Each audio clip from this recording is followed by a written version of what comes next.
ਵਾਹਿਗੁਰੂ ਜੀ ਕਾ ਖਾਲਸਾ, ਵਾਹਿਗੁਰੂ ਜੀ ਕੀ ਫਤਿਹ ਜੀ। ਸਵਾਗਤ ਹੈ ਜੀ ਤੁਹਾਡਾ ਸਾਰਿਆਂ ਦਾ ਆਨਲਾਈਨ ਗੁਰਮਤਿ ਕਲਾਸ ਵਿੱਚ।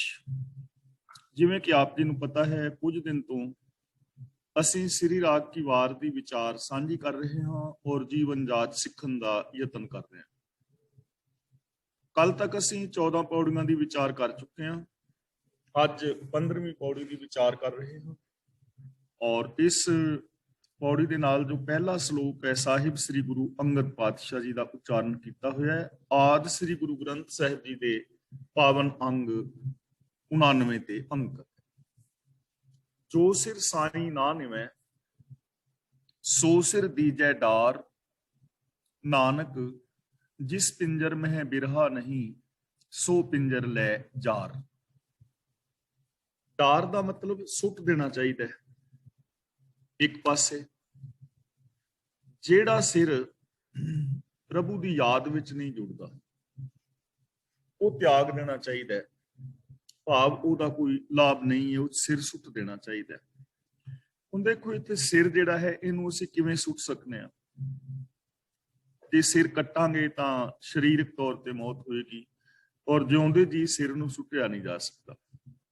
ਤਾਂ ਇੱਥੇ ਜੋ ਸਿਰ ਸਾਈ ਨਾ ਨਿਵੇਂ ਸੋ ਸਿਰ ਦੀਜੈ ਡਾਰ, ਉਹ ਸਿਰ ਦਾ ਮਤਲਬ ਈਗੋ ਹੈ ਕਿ ਜਿਹੜਾ ਹੰਕਾਰ ਸਾਨੂੰ ਗੁਰੂ ਦੇ ਅੱਗੇ ਪ੍ਰਭੂ ਦੀ ਰਜ਼ਾ ਦੇ ਅੰਦਰ ਨਿਵਣ ਨਹੀਂ ਦਿੰਦਾ, ਉਹ ਸਿਰ ਵੱਢ ਦੇਣਾ ਚਾਹੀਦਾ ਹੈ। ਉਹ ਹੰਕਾਰ ਨੂੰ ਪਰੇ ਸੁੱਟ ਦੇਣਾ ਚਾਹੀਦਾ, ਸਿਰ ਚੋਂ ਮੱਤ ਦੇ ਅੰਦਰੋਂ ਉਸ ਅਹੰਕਾਰ ਨੂੰ ਕੱਢ ਦੇਣਾ ਚਾਹੀਦਾ ਹੈ। ਕਿਉਂਕਿ ਸਾਡੀ ਈਗੋ ਹੈ ਨਾ, ਈਗੋ ਹੀ ਨਹੀਂ ਝੁਕਣ ਦਿੰਦੀ, ਈਗੋ ਹੀ ਸਾਨੂੰ ਨਿਮਰਤਾ ਵਿੱਚ ਨਹੀਂ ਰਹਿਣ ਦਿੰਦੀ।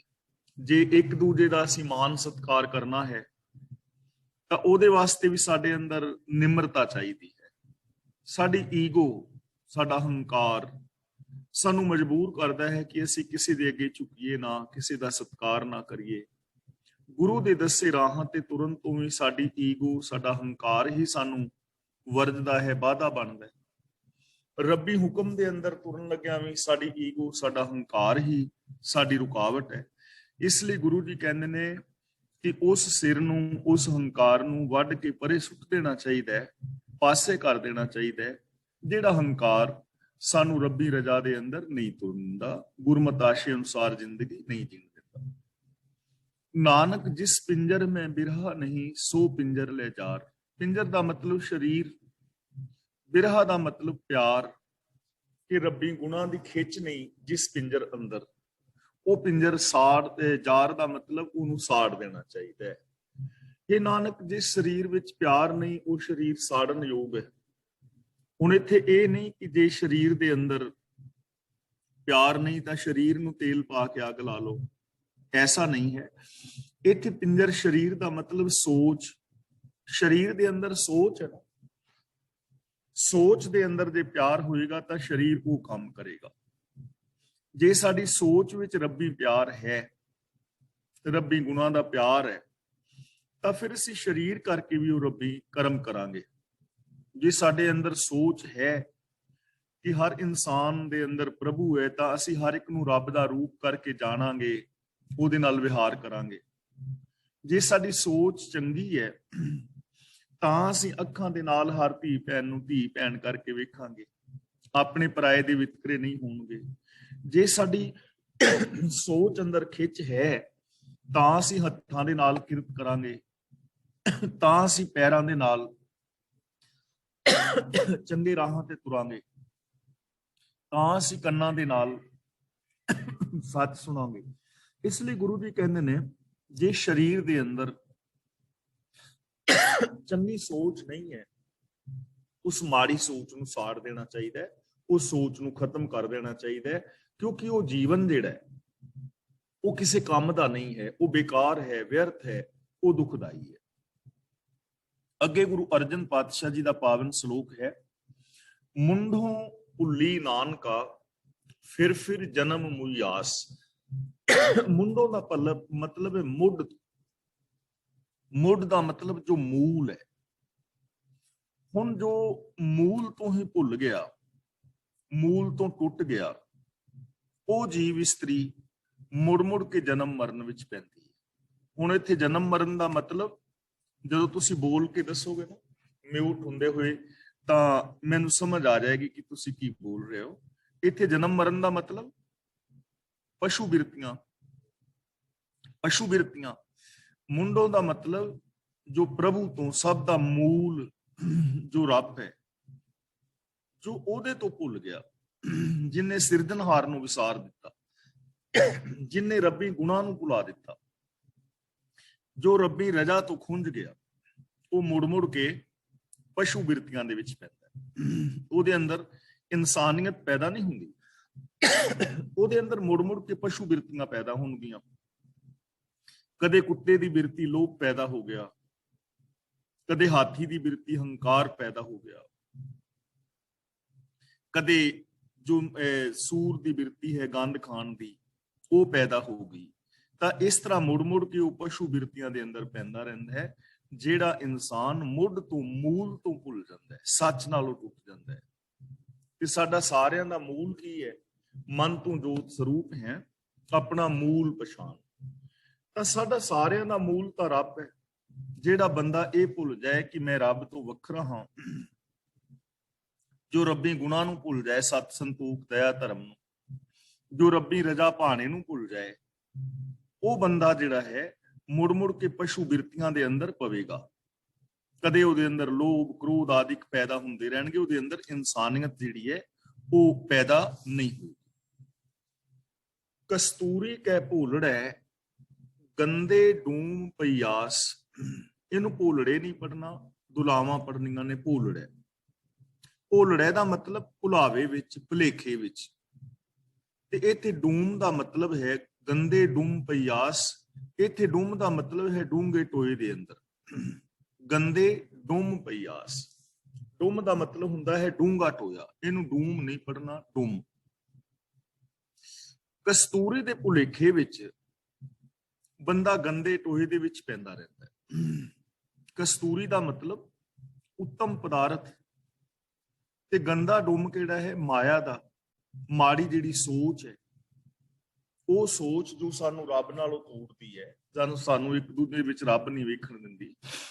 ਉਹ ਸੋਚ ਜੋ ਸਾਡੇ ਅੰਦਰ ਮਾੜੇ ਵਿਕਾਰ ਪੈਦਾ ਕਰਦੀ ਹੈ, ਸੈਲਫਿਸ਼ਨੈਸ ਪੈਦਾ ਕਰਦੀ ਹੈ। ਉਹ ਸੋਚ ਜੋ ਸਾਡੇ ਅੰਦਰ ਮੇਰ ਤੇਰ ਦੇ ਵਿਤਕਰੇ ਪੈਦਾ ਕਰਦੀ ਹੈ। ਕਾਮ, ਕ੍ਰੋਧ, ਲੋਭ, ਮੋਹ, ਹੰਕਾਰ ਜਿਹੜੇ ਗੰਦੇ ਡੁੰਮ ਨੇ, ਇਹਨਾਂ ਦੇ ਅੰਦਰ ਬੰਦਾ ਪੈਂਦਾ ਰਹਿੰਦਾ। ਤਾਂ ਗੁਰੂ ਪਾਤਸ਼ਾਹ ਜੀ ਕਹਿੰਦੇ ਨੇ, ਜਿਵੇਂ ਇੱਕ ਹਿਰਨ ਹੈ ਨਾ, ਹਿਰਨ ਦੇ ਅੰਦਰ ਕਹਿੰਦੇ ਨੇ ਕਸਤੂਰੀ ਹੁੰਦੀ ਹੈ, ਉਹਨੂੰ ਸੁਗੰਧ ਆਪਣੇ ਅੰਦਰੋਂ ਆਉਂਦੀ ਹੈ, ਤੇ ਉਹ ਭੁਲੇਖੇ ਦੇ ਨਾਲ ਬਾਹਰ ਸੁੰਘਦਾ ਫਿਰਦਾ, ਕਦੇ ਕਿਸੇ ਝਾੜੀ ਵੱਲ, ਕਦੇ ਕਿਸੇ ਝਾੜੀ ਵੱਲ, ਕਿ ਸ਼ਾਇਦ ਸੁਗੰਧ ਬਾਹਰੋਂ ਆ ਰਹੀ ਹੈ। ਇਸੇ ਤਰ੍ਹਾਂ ਸਤ, ਸੰਤੋਖ, ਦਇਆ, ਧਰਮ ਸਾਡੇ ਅੰਦਰ ਨੇ, ਖੁਸ਼ੀ ਸਾਡੇ ਅੰਦਰ ਹੈ, ਤੇ ਅਸੀਂ ਕਾਮ, ਕ੍ਰੋਧ, ਲੋਭ, ਮੋਹ, ਹੰਕਾਰ ਦੇ ਵਿੱਚੋਂ ਖੁਸ਼ੀ ਲੱਭਦੇ ਫਿਰਦੇ, ਇਹਨਾਂ ਚੋਂ ਖੁਸ਼ੀ ਲੱਭ ਜਾਏ ਭੁਲੇਖੇ ਦੇ ਨਾਲ। ਭੁਲੇਖੇ ਦੇ ਨਾਲ ਤਾਂ ਗੁਰੂ ਪਾਤਸ਼ਾਹ ਜੀ ਕਹਿੰਦੇ ਨੇ, ਜਿਹੜਾ ਬੰਦਾ ਸੱਚ ਦੇ ਨਾਲੋਂ ਟੁੱਟ ਗਿਆ, ਉਹਦੇ ਅੰਦਰ ਪਸ਼ੂ ਬਿਰਤੀਆਂ ਪੈਦਾ ਹੋ ਜਾਂਦੀਆਂ ਨੇ, ਮਾੜੀ ਸੋਚ ਪੈਦਾ ਹੋ ਜਾਂਦੀ ਹੈ, ਤੇ ਫਿਰ ਉਹ ਕੀਮਤੀ ਪਦਾਰਥਾਂ ਦੇ ਭੁਲੇਖੇ, ਕਿ ਸ਼ਾਇਦ ਇਹ ਕੀਮਤੀ ਪਦਾਰਥ ਨੇ, ਭੁਲੇਖੇ ਕਰਕੇ, ਭੁਲੇਖੇ ਦੇ ਨਾਲ ਗੰਦੇ ਟੋਇਆਂ ਦੇ ਵਿੱਚ ਡਿੱਗਦਾ ਫਿਰਦਾ ਹੈ। ਕਾਮ, ਕ੍ਰੋਧ, ਲੋਭ, ਮੋਹ ਦੇ ਅੰਦਰ ਫਸਿਆ ਫਿਰਦਾ ਹੈ। ਔਰ ਗੰਦੇ ਡੁੰਮ ਕਿਹੜੇ ਨੇ? ਆ ਜਿੰਨੇ ਵੀ ਬਹੁਤ ਸਾਰੇ ਆਦੇਹਧਾਰੀ ਨੇ, ਇਹਨਾਂ ਦੇ ਚੱਕਰ ਵਿੱਚ ਪੈ ਜਾਣਾ, ਵਰਤਨ ਰਾਤਿਆਂ ਦੇ ਚੱਕਰਾਂ ਵਿੱਚ ਪੈ ਜਾਣਾ, ਪਾਪਾਂ ਅਪਰਾਧਾਂ ਦੇ ਅੰਦਰ ਫਸ ਜਾਣਾ, ਕਿ ਸ਼ਾਇਦ ਇਧਰੋਂ ਮੈਨੂੰ ਖੁਸ਼ੀ ਮਿਲੇਗੀ। ਇਹਨਾਂ ਨੂੰ ਕੀਮਤੀ ਸਮਝ ਕੇ ਇਹਨਾਂ ਗੰਦੇ ਟੋਇਆਂ ਦੇ ਅੰਦਰ ਫਸਿਆ ਰਹਿੰਦਾ। ਸੋ ਐਸਾ ਹਰ ਨਾਮ ਧਿਆਈਏ ਮਨ ਮੇਰੇ, ਜੋ ਸਭਨਾ ਉੱਪਰ ਹੁਕਮ ਚਲਾਏ। ਤਾਂ ਗੁਰੂ ਪਾਤਸ਼ਾਹ ਜੀ ਹੁਣ ਸਾਨੂੰ ਸੁਚੇਤ ਕਰ ਰਹੇ ਨੇ ਕਿ ਸਾਨੂੰ ਫਿਰ ਕੀ ਕਰਨਾ ਚਾਹੀਦਾ ਹੈ। ਸੋ ਐਸਾ ਹਰ ਨਾਮ, ਨਾਮ ਦਾ ਮਤਲਬ ਹੁਕਮ, ਧਿਆਈਏ ਦਾ ਮਤਲਬ ਧਿਆਣਾ ਚਾਹੀਦਾ ਹੈ, ਧਿਆਨ ਵਿੱਚ ਰੱਖਣਾ ਚਾਹੀਦਾ ਹੈ। ਜੋ ਸਭਨਾ ਉੱਪਰ ਹੁਕਮ ਚਲਾਏ, ਜੋ ਸਾਰਿਆਂ ਦੇ ਉੱਤੇ ਹੁਕਮ ਚੱਲਦਾ ਹੈ, ਚਲਾਉਂਦਾ ਹੈ, ਯਾਨੀ ਜਿਸ ਹੁਕਮ ਦੇ ਅੰਦਰ ਸਾਰੇ ਰਹਿ ਰਹੇ ਨੇ, ਸਾਨੂੰ ਉਸ ਹੁਕਮ ਦਾ ਧਿਆਨ ਧਰਨਾ ਚਾਹੀਦਾ ਹੈ। ਸਾਨੂੰ ਉਸ ਪ੍ਰਭੂ ਦਾ ਧਿਆਨ ਧਰਨਾ ਚਾਹੀਦਾ ਹੈ, ਰੱਬੀ ਗੁਣਾਂ ਦਾ ਧਿਆਨ ਧਰਨਾ ਚਾਹੀਦਾ ਹੈ, ਜੋ ਸਾਰਿਆਂ ਦੇ ਉੱਤੇ ਹੁਕਮ ਚਲਾ ਰਿਹਾ ਹੈ, ਜਿਹਦਾ ਹੁਕਮ ਸਭ ਦੇ ਉੱਤੇ ਚੱਲ ਰਿਹਾ ਹੈ। ਹੁਕਮ, ਰਜਾ, ਭਾਣਾ, ਇਹਦਾ ਮਤਲਬ ਆਪ ਸਾਰੇ ਸਮਝਦੇ ਹੋ ਸਿਸਟਮ, ਕਿਉਂਕਿ ਸਾਰੇ ਜੀਵ ਜੰਤ ਹੁਕਮ ਦੇ ਅੰਦਰ ਨੇ। ਸਾਰੀ ਲੁਕਾਈ, ਸਾਰਾ ਸੰਸਾਰ, ਸਾਰਾ ਯੂਨੀਵਰਸ ਹੁਕਮ ਸਿਸਟਮ ਦੇ ਅੰਦਰ ਚੱਲ ਰਿਹਾ ਹੈ, ਨਿਯਮਾਂ ਦੇ ਅੰਦਰ ਚੱਲ ਰਿਹਾ ਹੈ, ਨਿਯਮਾਵਲੀ ਦੇ ਅੰਦਰ ਚੱਲ ਰਿਹਾ ਹੈ, ਤਾਂ ਸਾਨੂੰ ਉਸ ਪ੍ਰਭੂ ਦਾ ਧਿਆਨ ਕਰਨਾ ਚਾਹੀਦਾ ਹੈ। ਯਾਨੀ ਆਪਣੇ ਧਿਆਨ ਵਿੱਚ ਉਹਨਾਂ ਰੱਬੀ ਗੁਣਾਂ ਨੂੰ ਵਸਾਉਣਾ ਚਾਹੀਦਾ ਹੈ ਕਿ ਅਸੀਂ ਰੱਬੀ ਹੁਕਮ ਵਿੱਚ ਚੱਲਣਾ ਹੈ, ਹੁਕਮ ਰਜ਼ਾਈ ਚੱਲਣਾ, ਇਹ ਗੱਲ ਧਿਆਨ ਵਿੱਚ ਰੱਖਣੀ ਚਾਹੀਦੀ ਹੈ। ਰੱਬੀ ਗੁਣਾਂ ਨੂੰ ਆਪਣੇ ਧਿਆਨ ਦੇ ਅੰਦਰ ਵਸਾਉਣਾ ਚਾਹੀਦਾ ਹੈ, ਸਤ ਸੰਤੋਖ ਆਦਿਕ ਨੂੰ, ਔਰ ਇਹ ਧਿਆਨ ਵਿੱਚ ਰੱਖਣਾ ਚਾਹੀਦਾ ਹੈ ਕਿ ਹਰ ਥਾਂ ਤੇ ਉਹ ਪ੍ਰਭੂ ਸਮਾਇਆ ਹੋਇਆ ਹੈ, ਜ਼ਰਰੇ ਜ਼ਰਰੇ ਦੇ ਅੰਦਰ ਸਮਾਇਆ ਹੋਇਆ ਹੈ, ਉਹ ਵੱਖਰਾ ਨਹੀਂ ਹੈ, ਸਾਰਿਆਂ ਦੇ ਅੰਦਰ ਹੈ। ਸੋ ਐਸੇ ਜੋ ਹੈ ਹਰੀ ਨਾਮ, ਹਰੀ ਦੇ ਰਾਬੇ ਜਿਹੜਾ ਗੁਣ ਨੇ, ਉਹਨਾਂ ਨੂੰ ਆਪਣੇ ਮਨ ਵਿੱਚ ਵਸਾਉਣਾ ਚਾਹੀਦਾ ਹੈ, ਜਿਹੜਾ ਰੱਬ ਸਾਰਿਆਂ ਦੇ ਉੱਤੇ ਹੁਕਮ ਚਲਾਉਂਦਾ ਹੈ, ਭਾਵ ਜੋ ਸਾਰਿਆਂ ਨੂੰ ਹੁਕਮ ਦੇ ਅੰਦਰ ਰੱਖ ਰਿਹਾ ਹੈ। ਕਿਉਂ ਧਿਆਣਾ ਚਾਹੀਦਾ ਹੈ? ਰੱਬੀ ਹੁਕਮ ਵਿੱਚ ਜਾਂ ਰੱਬੀ ਗੁਣਾਂ ਦੇ ਵਿੱਚ ਕਿਉਂ ਜੁੜਨਾ ਚਾਹੀਦਾ ਹੈ? ਉਹਦਾ ਰਿਜ਼ਲਟ ਕੀ ਨਿਕਲੇਗਾ? ਤਾਂ ਗੁਰੂ ਜੀ ਕਹਿੰਦੇ ਨੇ, ਸੋ ਐਸਾ ਹਰ ਨਾਮ ਜਪੀਏ ਮਨ ਮੇਰੇ। ਪਹਿਲਾਂ ਧਿਆਈਏ ਕਿਹਾ ਸੀ, ਹੁਣ ਜਪੀਏ ਕਿਹਾ ਹੈ। ਜਪੀਏ ਦਾ ਮਤਲਬ, ਜਪ ਦਾ ਮਤਲਬ ਹੁੰਦਾ ਹੈ ਜਾਣਨਾ। ਜਿਵੇਂ ਅਸੀਂ ਕਹਿੰਦੇ ਆ ਨਾ ਕਿ ਤੈਨੂੰ ਨਹੀਂ ਜਾਪਦਾ ਕਿ ਪਾਣੀ ਪੀਣ ਨਾਲ ਪਿਆਸ ਬੁੱਝ ਜਾਂਦੀ ਹੈ, ਤੈਨੂੰ ਨਹੀਂ ਜਾਪਦਾ ਵੀ ਤੇਰੇ ਅੱਗੇ ਟੋਇਆ ਹੈ ਤੇ ਤੂੰ ਟੋਏ ਵਿੱਚ, ਤੈਨੂੰ ਜਾਪਦਾ ਨਹੀਂ ਸੀ ਕਿ ਟੋਏ ਵਿੱਚ, ਯਾਨੀ ਤੈਨੂੰ ਨਹੀਂ ਸੀ ਪਤਾ। ਜਪ ਦਾ ਮਤਲਬ ਜਾਣਨਾ, ਨਾਮ ਦਾ ਮਤਲਬ ਹੁਕਮ। ਇਹ ਮੇਰੇ ਮਨ, ਐਸੇ ਹੁਕਮ ਨੂੰ ਜਾਣਨਾ ਚਾਹੀਦਾ ਹੈ, ਹੁਕਮ ਨੂੰ ਜਾਣਨਾ ਚਾਹੀਦਾ ਹੈ, ਸਮਝਣਾ ਚਾਹੀਦਾ ਹੈ, ਹੁਕਮ ਦੇ ਅੰਦਰ ਤੁਰਨਾ ਚਾਹੀਦਾ ਹੈ, ਰੱਬੀ ਗੁਣਾਂ ਨੂੰ ਗਾਣਾ ਚਾਹੀਦਾ ਹੈ। ਜੋ ਅੰਤੀ ਅਵਸਰ ਲੈ ਛਡਾਏ, ਅੰਤੀ ਅਵਸਰ ਦਾ ਮਤਲਬ ਅਖੀਰਲਾ ਸਮਾਂ, ਮੌਤ, ਜਿਹੜਾ ਮੌਤ ਤੋਂ ਬਚਾ ਲੈਂਦਾ। ਹੁਣ ਇਹ ਚੀਜ਼ ਸਮਝਣ ਵਾਲੀ ਹੈ, ਅਸਲੀ ਮੌਤ ਕੀ ਹੈ। ਦੇਖੋ, ਸਰੀਰਕ ਮੌਤ ਤੋਂ ਤੇ ਨਾ ਅੱਜ ਤੱਕ ਕੋਈ ਬਚਿਆ ਹੈ, ਨਾ ਬਚੇਗਾ। ਇਹ ਤਾਂ ਰੱਬੀ ਇੱਕ ਨਿਯਮ ਹੈ ਕਿ ਹਰ ਬੰਦੇ ਨੂੰ ਸਰੀਰਕ ਤੌਰ ਤੇ ਮਰਨਾ ਹੀ ਪੈਣਾ ਹੈ। ਬੇਸ਼ੱਕ ਬੰਦਾ ਆਉਣ ਵਾਲੇ ਟਾਈਮ ਵਿੱਚ ਐਸੀਆਂ ਦਵਾਈਆਂ ਖੋਜ ਲਵੇ, ਕੁਛ ਐਸਾ ਸਿਸਟਮ ਲੱਭ ਲਵੇ ਕਿ ਬੰਦਾ 100, 200 ਸਾਲ, 500 ਸਾਲ ਤੱਕ ਜੀਵੇ, ਹੋ ਸਕਦਾ ਹੈ, ਪੋਸੀਬਿਲਿਟੀ ਹੈ। ਪਰ ਗੁਰਬਾਣੀ ਦਾ ਇੱਕ ਫੈਸਲਾ ਹੈ ਕਿ ਜੇ 100 ਵਰਿਆਂ ਜੀਵਣਾ ਧੀਤਨ ਹੋ ਸਿੱਖੇ, ਫਿਰ ਵੀ ਮਰਨਾ ਤੇ ਪੈਣਾ ਹੈ। ਇਸ ਲਈ ਇੱਥੇ ਮੌਤ ਕੀ ਹੈ? ਆਤਮਕ ਮੌਤ। ਜਦੋਂ ਇਨਸਾਨੀਅਤ ਅੰਦਰੋਂ ਮਰਦੀ ਹੈ ਨਾ, ਅਸਲੀ ਮੌਤ ਉਹ ਹੁੰਦੀ ਹੈ। ਜਿਵੇਂ ਅਸੀਂ ਪਹਿਲਾਂ ਵਿਚਾਰ ਕਰ ਚੁੱਕੇ ਆ, ਨਰੂ ਮਰੈ ਨਰ ਕਾਮ ਨਾ ਆਵੇ, ਪਸ਼ੂ ਮਰੈ 10 ਕਾਜ ਸਵਾਰੈ। ਨਰੂ ਦਾ ਮਤਲਬ ਇਨਸਾਨੀਅਤ। ਜਦੋਂ ਬੰਦੇ ਦੇ ਅੰਦਰੋਂ ਇਨਸਾਨੀਅਤ ਮਰ ਜਾਏ, ਉਹ ਬੰਦਾ ਕਿਸੇ ਕੰਮ ਨਹੀਂ ਆਉਂਦਾ। ਪਸ਼ੂ ਮਰੈ 10 ਕਾਜ ਸਵਾਰੈ, ਪਸ਼ੂ ਦਾ ਮਤਲਬ ਪਸ਼ੂ ਬਿਰਤੀਆਂ, ਪਸ਼ੂ ਪੁਣਾ। ਜਦੋਂ ਅੰਦਰੋਂ ਪਸ਼ੂ ਪੁਣਾ ਮਰਦਾ ਹੈ, ਉਦੋਂ ਬੰਦਾ ਦੂਜਿਆਂ ਦੇ ਕੰਮ ਸਵਾਰਦਾ ਹੈ, ਕਿਸੇ ਦੇ ਕੰਮ ਆਉਂਦਾ ਹੈ। ਤਾਂ ਅਸਲ ਮੌਤ ਹੈ ਇਨਸਾਨੀਅਤ ਦਾ ਮਰ ਜਾਣਾ। ਤਾਂ ਗੁਰੂ ਜੀ ਕਹਿੰਦੇ ਨੇ, ਐਸੇ ਹਰੀ ਦੇ ਗੁਣਾਂ ਨੂੰ ਗਾਣਾ ਚਾਹੀਦਾ ਹੈ, ਉਹਨਾਂ ਨਾਲ ਸਾਂਝ ਪਾਣੀ ਚਾਹੀਦੀ ਹੈ, ਰੱਬੀ ਹੁਕਮ ਨਾਲ ਸਾਂਝ ਪਾਣੀ ਚਾਹੀਦੀ ਹੈ, ਜੋ ਸਾਨੂੰ ਆਤਮਕ ਮੌਤ ਤੋਂ ਬਚਾ ਲੈਂਦਾ ਹੈ। ਜੇ ਰੱਬੀ ਗੁਣਾਂ ਦੇ ਨਾਲ ਜੁੜਿਆ ਜਾਏ ਤੇ ਬੰਦੇ ਦੇ ਅੰਦਰੋਂ ਇਨਸਾਨੀਅਤ ਨਹੀਂ ਮਰਦੀ, ਆਤਮਕ ਮੌਤ ਨਹੀਂ ਹੁੰਦੀ। ਅਗਲਾ ਬਚਨ ਕਰਦੇ ਨੇ, ਸੋ ਐਸਾ ਹਰ ਨਾਮ ਜਪੀਏ ਮਨ ਮੇਰੇ,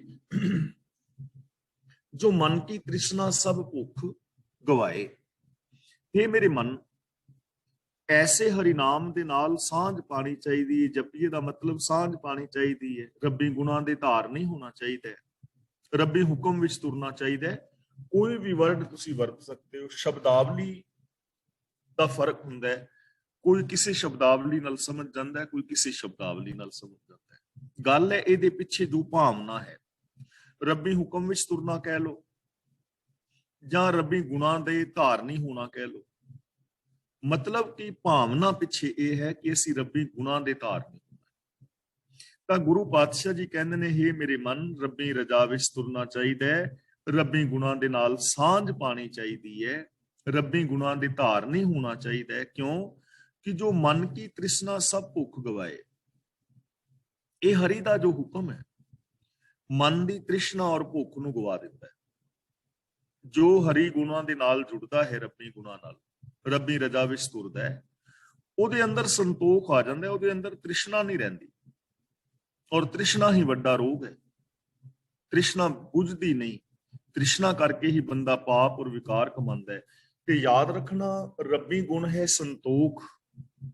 ਜਿਹਦੇ ਅੰਦਰ ਸੰਤੋਖ ਆ ਜਾਏ ਉਹਦੇ ਅੰਦਰੋਂ ਤ੍ਰਿਸ਼ਨਾ ਦੀ ਭੁੱਖ ਆਟੋਮੈਟਿਕਲੀ ਗਵਾਚ ਜਾਏ।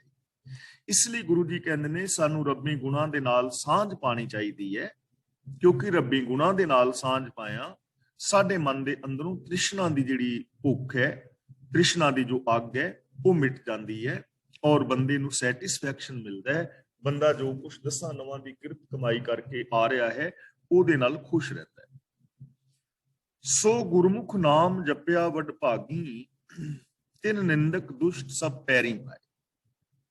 ਹੁਣ ਜਿਹੜਾ ਨਾਮ ਹੈ, ਹੁਕਮ ਹੈ, ਜਪਿਆ ਦਾ ਮਤਲਬ ਜਾਣਨਾ, ਸਮਝਣਾ। ਇਸ ਰੱਬੀ ਹੁਕਮ ਨੂੰ ਵੱਡੇ ਭਾਗਾਂ ਵਾਲਾ ਨੇ ਸਮਝਿਆ ਹੈ। ਵੱਡੇ ਭਾਗਾਂ ਵਾਲੇ ਨੇ ਜਿਨ੍ਹਾਂ ਨੇ ਸਮਝਿਆ, ਤੇ ਸਮਝਿਆ ਕਿੰਨੇ ਹੈ, ਇਸ ਸਾਰ ਨੂੰ ਕਿੰਨੇ ਜਾਣਿਆ? ਗੁਰਮੁਖ। ਗੁਰਮੁਖ ਦਾ ਮਤਲਬ ਗੁਰੂ ਦੇ ਸਨਮੁਖ ਹੋਣ ਵਾਲੇ, ਗੁਰੂ ਦੇ ਦੱਸੇ ਰਾਹ ਤੇ ਤੁਰਨ ਵਾਲੇ, ਗੁਰੂ ਦੀ ਮੱਤ ਨੂੰ ਅਪਣਾਉਣ ਵਾਲੇ, ਜਿਨ੍ਹਾਂ ਨੇ ਗੁਰਬਾਣੀ ਦੇ ਵੇ ਆਫ ਲਾਈਫ ਨੂੰ ਅਪਣਾ ਲਿਆ ਹੈ, ਜੋ ਗੁਰੂ ਗਿਆਨ ਦੀ ਅਗਵਾਈ ਅੰਦਰ ਚੱਲ ਰਹੇ ਨੇ। ਇਹਨਾਂ ਚੋਂ ਕੋਈ ਵੀ ਸ਼ਬਦਾਵਲੀ ਤੁਸੀਂ ਵਰਤ ਸਕਦੇ ਹੋ। ਪ੍ਰੋਬਲਮ ਸ਼ਬਦਾਵਲੀ ਦੀ ਨਹੀਂ ਹੈ, ਗੱਲ ਇਹ ਹੈ ਕਿ ਇਹਦੇ ਪਿੱਛੇ ਭਾਵਨਾ ਜਿਹੜੀ ਹੈ, ਗੁਰਮਤਿ ਆਸ਼ੇ ਅਨੁਸਾਰ ਜ਼ਿੰਦਗੀ ਜੀਣੀ, ਗੁਰੂ ਗਿਆਨ ਮੁਤਾਬਕ ਜ਼ਿੰਦਗੀ ਜੀਣੀ। ਤਾਂ ਜਿਨ੍ਹਾਂ ਗੁਰਮੁਖਾਂ ਨੇ ਇਸ ਹਰਿਨਾਮ ਦੀ ਸਾਰ ਨੂੰ ਜਾਣਿਆ ਹੈ, ਉਹਨਾਂ ਨੇ ਜਾਣਿਆ ਜੋ ਗੁਰੂ ਦੇ ਚਰਨਾਂ ਦੀ ਸ਼ਰਨ ਵਿੱਚ ਰਹਿੰਦੇ ਨੇ, ਗੁਰੂ ਗਿਆਨ ਤੋਂ ਬਿਨਾਂ ਨਹੀਂ, ਆਪ ਹੁਦਰੇਪਨ ਨਾਲ ਨਹੀਂ। ਵਰਤਨ ਰਾਤੇ ਸਾਧ ਸਰਾਧ ਕਰਕੇ ਹੁਕਮ ਦੀ ਸਮਝ ਨਹੀਂ ਪੈਂਦੀ, ਤੀਰਥਾਂ ਤੇ ਨਹਾ ਕੇ ਹੁਕਮ ਦੀ ਸਮਝ ਨਹੀਂ ਪੈਂਦੀ, ਸਮਾਧੀਆਂ ਲਾਇਆ ਹੁਕਮ ਦੀ ਸਮਝ ਨਹੀਂ ਪੈਂਦੀ, ਮਾਲਾ ਫੇਰਨ ਨਾਲ ਹੁਕਮ ਦੀ ਸਮਝ ਨਹੀਂ ਪੈਂਦੀ। ਹੁਕਮ ਦੀ ਸਮਝ ਪੈਂਦੀ ਹੈ ਗੁਰੂ ਗਿਆਨ ਮੁਤਾਬਕ ਜ਼ਿੰਦਗੀ ਜੀਵਿਆਂ। ਤੀਰਥਾਂ ਤੇ ਨਹਾਉਣ ਨਾਲ ਰੱਬੀ ਗੁਣ ਪ੍ਰਗਟ ਨਹੀਂ ਹੁੰਦੇ, ਸਤ ਸੰਤੋਖ ਨਹੀਂ ਆਉਂਦਾ। ਸਤ ਸੰਤੋਖ ਦਇਆ ਧਰਮ ਸਾਡੀ ਜ਼ਿੰਦਗੀ ਵਿੱਚ ਪ੍ਰਗਟ ਹੁੰਦੇ ਨੇ ਗੁਰਮਤਿ ਆਸ਼ੇ ਅਨੁਸਾਰ ਜ਼ਿੰਦਗੀ ਜੀਵਿਆਂ। ਤਾਂ ਗੁਰੂ ਜੀ ਕਹਿੰਦੇ ਨੇ ਜੋ ਗੁਰੂ ਦੇ ਚਰਨਾਂ ਦੀ ਸ਼ਰਨ ਵਿੱਚ ਆਏ, ਉਹਨਾਂ ਨੇ ਇਸ ਹੁਕਮ ਦੀ ਸਾਰ ਨੂੰ ਜਾਣਿਆ, ਉਹਨਾਂ ਨੇ ਰੱਬੀ ਗੁਣਾਂ ਨੂੰ ਅਪਣਾਇਆ, ਉਹ ਵੱਡੇ ਭਾਗਾਂ ਵਾਲੇ ਨੇ। ਤਿੰਨ ਨਿੰਦਕ ਦੁਸ਼ਟ ਸਭ ਪੈਰੀ ਪਾਏ। ਤੇ ਜਿੰਨੇ ਵੀ ਨਿੰਦਕ ਨੇ, ਦੁਰਜਨ ਨੇ, ਉਹਨਾਂ ਦੇ ਪੈਰੀ ਆ ਪੈਂਦੇ ਨੇ। ਉਹਨਾਂ ਦੇ ਪੈਰੀ ਪੈਣ ਦਾ ਮਤਲਬ ਉਹ ਵੀ ਉਹਨਾਂ ਦਾ ਆਦਰ ਔਰ ਸਤਿਕਾਰ ਕਰਨ ਲੱਗ ਜਾਂਦੇ ਨੇ ਜੋ ਉਹਨਾਂ ਦੇ ਵਿਰੋਧੀ ਸਨ। ਉਹਦਾ ਰੀਜ਼ਨ ਹੈ, ਹੁਣ ਨਿੰਦਕ ਦੁਸ਼ਟ ਸਭ ਪੈਰੀ ਪਾਏ ਦਾ ਮਤਲਬ ਕੀ ਹੈ? ਜਦੋਂ ਕਿਤੇ ਸੱਚ ਦੀ ਗੱਲ ਹੋਏਗੀ ਨਾ, ਮੰਨ ਲਓ ਮੈਂ ਕਿਸੇ ਚੰਗੇ ਭਲੇ ਬੰਦੇ ਦੇ ਖਿਲਾਫ ਬੋਲ ਰਿਹਾ ਹਾਂ, ਮੈਂ ਉਹਦੇ ਖਿਲਾਫ ਬੋਲੀ ਜਾ ਰਿਹਾ ਹਾਂ, ਉਹਦੀ ਝੂਠੀ ਬਦਖੋਈ ਕਰ ਰਿਹਾ ਹਾਂ, ਮੈਂ ਉਹਦੇ ਨਾਲ ਵੈਰ ਕਮਾ ਰਿਹਾ ਖਾਮ ਖਾ ਬਿਨਾਂ ਮਤਲਬ ਤੋਂ। ਤੇ ਜੇ ਕਿਤੇ ਚਾਰ ਬੰਦਿਆਂ ਦੇ ਵਿੱਚ ਗੱਲ ਹੋ ਜਾਏ ਤੇ ਮੇਰੇ ਤੋਂ ਪੁੱਛਿਆ ਜਾਏ ਵੀ ਜੋ ਵੀ ਤੂੰ ਇਹ ਗੱਲਾਂ ਕਹੀਆਂ ਨੇ, ਤੇਰੇ ਕੋਲ ਇਹਨਾਂ ਦਾ ਪ੍ਰੂਫ ਕੀ ਹੈ, ਇਹਨਾਂ ਗੱਲਾਂ ਦਾ ਪ੍ਰੂਫ ਪੇਸ਼ ਕਰ, ਤਾਂ ਫਿਰ ਕੀ ਹੋਏਗਾ? ਆਖਰ ਮੈਨੂੰ ਮਾਫੀ ਮੰਗਣੀ ਪਵੇਗੀ, ਮੈਨੂੰ ਨਮੋਸ਼ੀ ਦਾ ਮੂੰਹ ਵੇਖਣਾ ਪਵੇਗਾ, ਮੈਂ ਲੋਕਾਂ ਦੇ ਅੰਦਰ ਝੂਠਾ ਹੋਵਾਂਗਾ ਨਾ।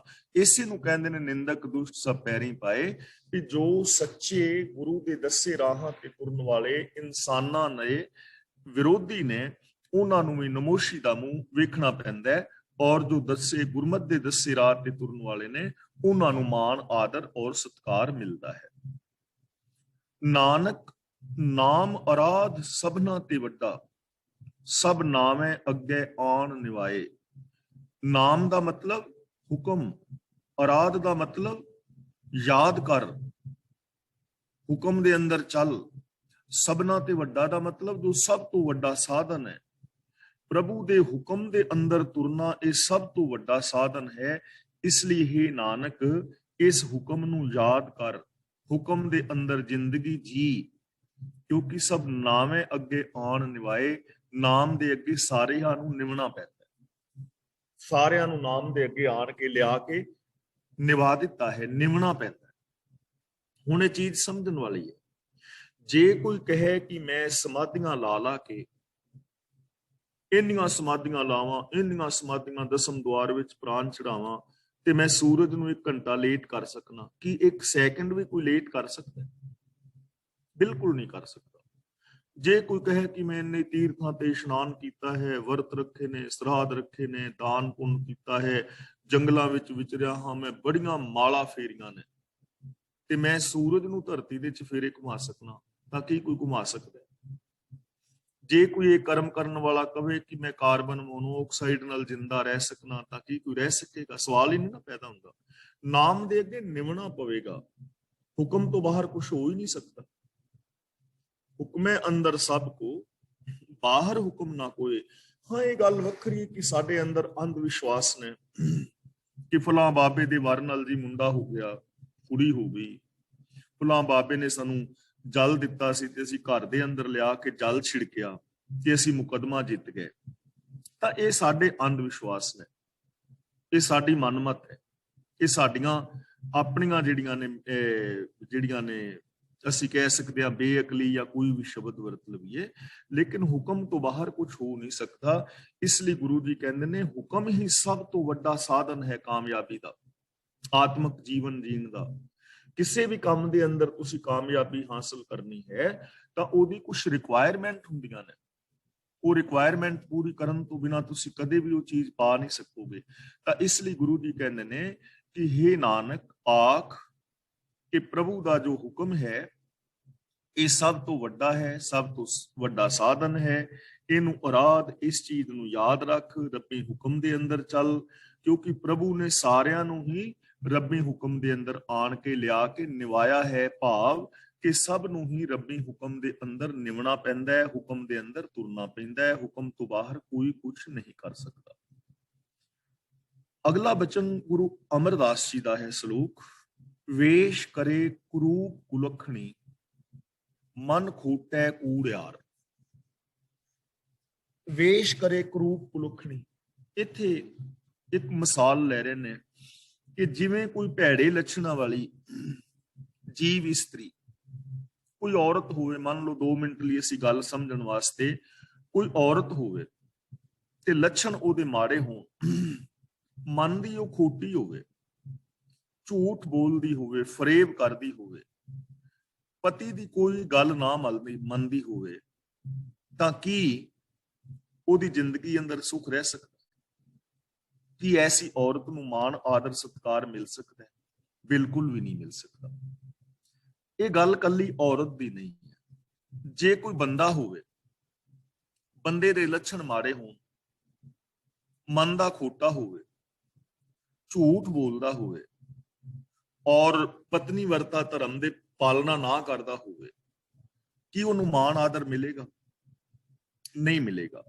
ਤੇ ਹੁਣ ਐਸੇ ਲੱਛਣਾਂ ਵਾਲੀ ਔਰਤ ਜਾਂ ਕੋਈ ਬੰਦਾ ਬਾਹਰੋਂ ਧਾਰਮਿਕ ਪਹਿਨਾਵਾ ਪਹਿਨ ਲਵੇ, ਕੋਈ ਔਰਤ ਜਿਹੜੀ ਹੈ, ਮੰਨ ਲਓ ਜਿਵੇਂ ਮੰਨਿਆ ਗਿਆ ਹੈ, ਉਹ ਟਿੱਕਾ ਵੀ ਲਾ ਲੈ ਸੁਹਾਗ ਦਾ, ਮਾਂਗ ਵੀ ਭਰ ਲਵੇ, ਹੋਰ ਵੀ ਮਤਲਬ ਸੁਹਾਗ ਵਾਲੇ ਜਿਹੜੇ ਨੇ ਕੱਪੜੇ ਆਦਿ ਕੋ ਪਾ ਲਵੇ, ਚੰਗੇ ਸੂਟ ਵਗੈਰਾ ਪਾ ਲਵੇ, ਜੋ ਵੀ ਸੁਹਾਗ ਦੀਆਂ ਨਿਸ਼ਾਨੀਆਂ ਨੇ, ਚੂੜਾ ਵਗੈਰਾ ਪਾਇਆ ਹੋਵੇ, ਲੇਕਿਨ ਲੱਛਣ ਮਾੜੇ ਹੋਣ, ਝੂਠ ਬੋਲਦੀ ਹੋਵੇ, ਮਨ ਦੀ ਖੋਟੀ ਹੋਵੇ, ਕੂੜਿਆਰ ਹੋਵੇ, ਕਰੈਕਟਰਲੈਸ ਹੋਵੇ, ਤਾਂ ਕੀ ਉਹਦੀ ਪਤੀ ਦੇ ਨਾਲ ਬਣ ਆ ਜਾਏਗੀ?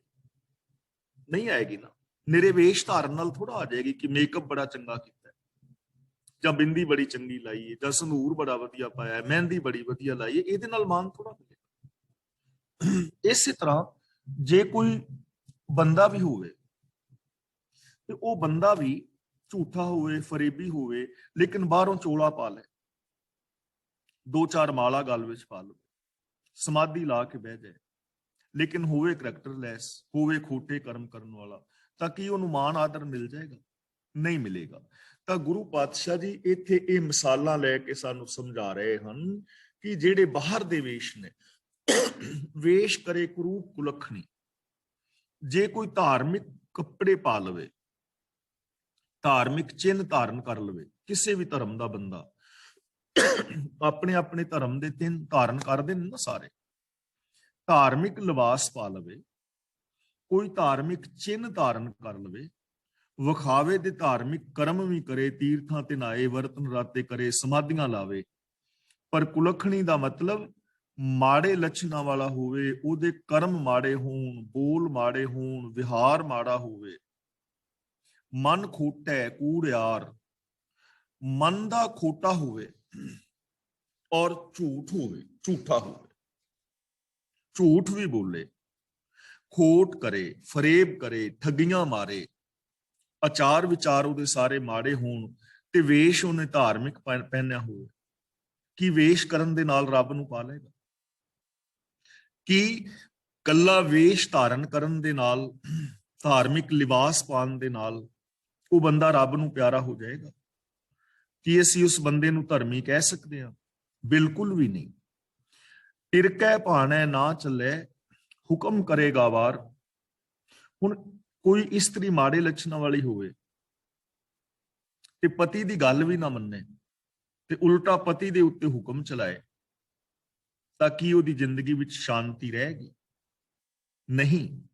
ਇਸੇ ਤਰ੍ਹਾਂ ਜੇ ਕੋਈ ਧਾਰਮਿਕ ਲਿਬਾਸ ਪਾਵੇ, ਗੱਲ ਧਾਰਮਿਕ ਲੋਕਾਂ ਦੀ ਹੋ ਰਹੀ ਹੈ, ਉਹਨਾਂ ਲੋਕਾਂ ਦੀ ਜਿਹੜੇ ਐਸੇ ਕਰਮ ਕਰਦੇ ਨੇ, ਔਰਤ ਦਾ ਕੇਵਲ ਇੱਕ ਪ੍ਰਮਾਣ ਲੈ ਰਹੇ ਨੇ, ਮੰਨ ਲਓ ਸਪੋਜ਼ ਕਰਕੇ ਜਿਵੇਂ ਕੋਈ ਚੀਜ਼ ਸਮਝਾਣੀ ਹੋਵੇ, ਤਾਂ ਗੁਰੂ ਜੀ ਕਹਿੰਦੇ ਨੇ ਜੇ ਕੋਈ ਇਨਸਾਨ ਧਾਰਮਿਕ ਲਿਬਾਸ ਪਾਵੇ, ਚੋਲੇ ਪਾ ਲਏ, ਮਾਲਾ ਪਾ ਲਏ, ਖੜਾਵਾਂ ਪਾ ਲਏ, ਗੋਲ ਦਸਤਾਰਾਂ ਬੰਨ ਲਵੇ, ਜੋਗੀਏ ਕੱਪੜੇ ਪਾ ਲਏ, ਕਾਲੇ ਕੱਪੜੇ ਪਾ ਲਏ, ਚਿੱਟੇ ਪਾ ਲਏ, ਜਾਂ ਜਿਹੜਾ ਮਰਜ਼ੀ ਲਿਬਾਸ ਕਰ ਲਵੇ, ਲੱਛਣ ਮਾੜੇ ਹੋਣ, ਝੂਠਾ ਹੋਵੇ, ਫਰੇਬੀ ਹੋਵੇ, ਪਿਰਕੈ ਭਾਣੈ ਨਾ ਚੱਲੇ, ਤੇ ਰੱਬੀ ਰਜ਼ਾ ਦੇ ਵਿੱਚ ਵੀ ਨਾ ਤੁਰੇ, ਰੱਬ ਦੇ ਹੁਕਮ ਰਜ਼ਾ ਭਾਣੇ ਵਿੱਚ ਵੀ ਨਾ ਤੁਰੇ, ਗੁਰਮਤਿ ਆਸ਼ੇ ਅਨੁਸਾਰ ਉਹਦੀ ਜ਼ਿੰਦਗੀ ਨਾ ਹੋਵੇ, ਹੁਕਮ ਕਰੇ ਗਾਵਾਰ, ਤੇ ਗਵਾਰ ਮਨੁੱਖ ਰੱਬ ਦੇ ਉੱਤੇ ਹੀ ਹੁਕਮ ਕਰੇ, ਮਤਲਬ ਹੁਕਮ ਤੋਂ ਉਲਟਾ ਤੁਰਨ ਦਾ ਯਤਨ ਕਰੇ, ਤਾਂ ਕੀ ਉਹਦੀ ਜ਼ਿੰਦਗੀ ਦੇ ਅੰਦਰ ਸੁੱਖ ਹੋਏਗਾ?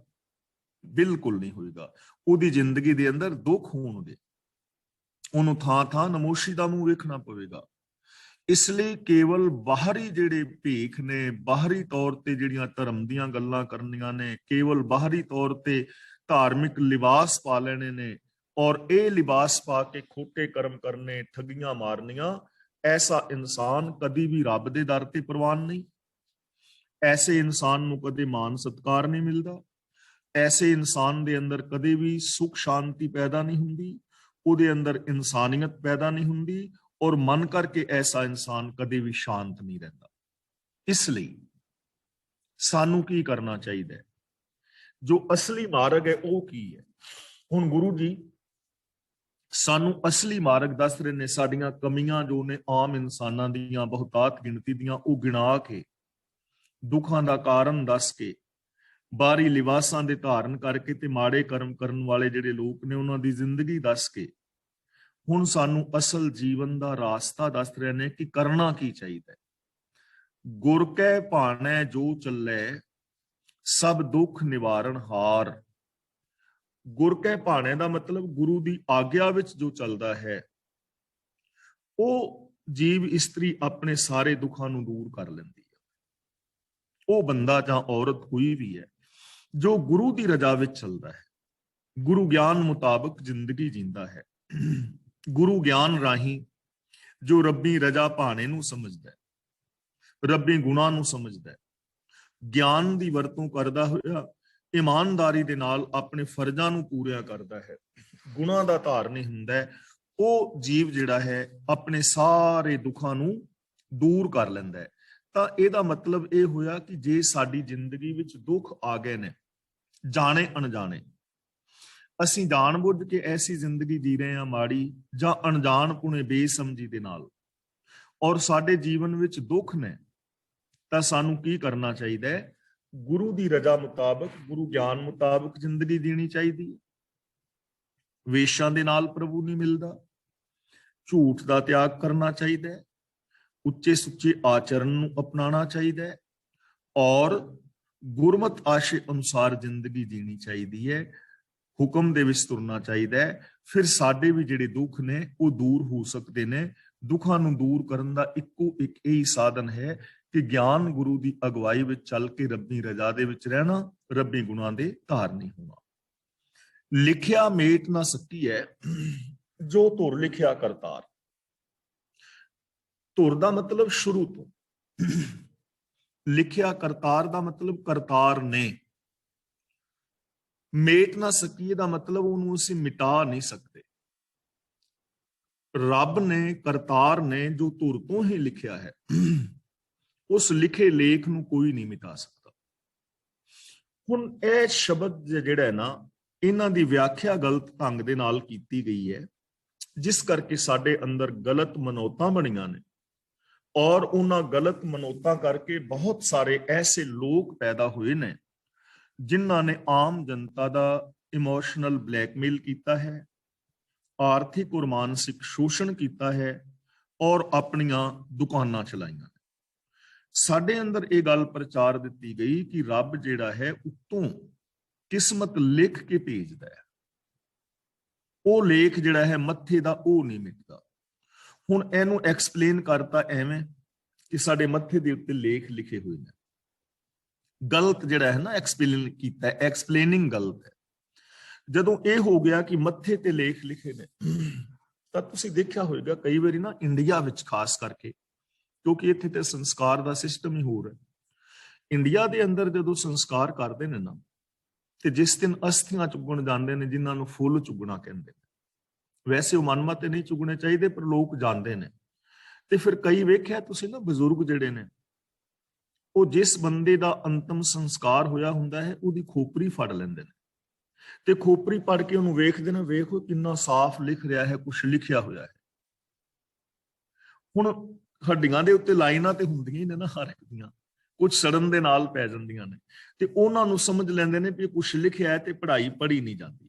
ਯਾਨੀ ਐਵੇਂ ਐਕਸਪਲੇਨ ਕਰਤਾ ਕਿ ਸਾਡੀ ਖੋਪਰੀ ਤੇ ਮੱਥੇ ਤੇ ਲੇਖ ਲਿਖੇ ਨੇ। ਇਹ ਗੱਲ ਪਹਿਲਾਂ ਪ੍ਰਚਾਰੀ ਜਿਹੜੇ ਇਮੋਸ਼ਨਲ ਬਲੈਕਮੇਲ ਕਰਨ ਵਾਲੇ, ਰੋਜੀ ਰੋਟੀ ਚਲਾਉਣ ਵਾਲੇ, ਲੋਕਾਂ ਨੂੰ ਠੱਗਣ ਵਾਲੇ ਲੋਕ ਸਨ, ਉਹਨਾਂ ਨੇ ਪਹਿਲਾਂ ਇਹ ਗੱਲ ਪ੍ਰਚਾਰੀ ਤੇ ਲੋਕਾਂ ਨੇ ਮੰਨ ਲਿਆ ਵੀ ਹਾਂ ਲੇਖ ਲਿਖੇ ਹੁੰਦੇ ਨੇ। ਹੁਣ ਇਹ ਗੱਲ ਜਦੋਂ ਸਾਡੇ ਮਨ 'ਚ ਬਹਿ ਗਈ ਤਾਂ ਕੁਝ ਚਲਾਕ ਕਿਸਮ ਦੇ ਲੋਕਾਂ ਨੇ ਇਹ ਕਹਿਣਾ ਸ਼ੁਰੂ ਕਰਤਾ ਕਿ ਮੈਂ ਇਹ ਲੇਖ ਪੜ੍ਹ ਸਕਦਾ ਵਾਂ। ਪੰਡਤ ਪੜ੍ਹ ਸਕਦਾ ਹੈ, ਬ੍ਰਾਹਮਣ ਪੜ੍ਹ ਸਕਦਾ ਹੈ, ਕੋਈ ਬਾਬਾ ਪੜ੍ਹ ਸਕਦਾ ਹੈ, ਕਿ ਉਹ ਭਾਸ਼ਾ ਅਸੀਂ ਜਾਣਦੇ ਹਾਂ, ਜਿਹੜੇ ਲੇਖ ਨੇ ਉਹ ਅਸੀਂ ਪੜ੍ਹ ਲੈਂਦੇ ਹਾਂ।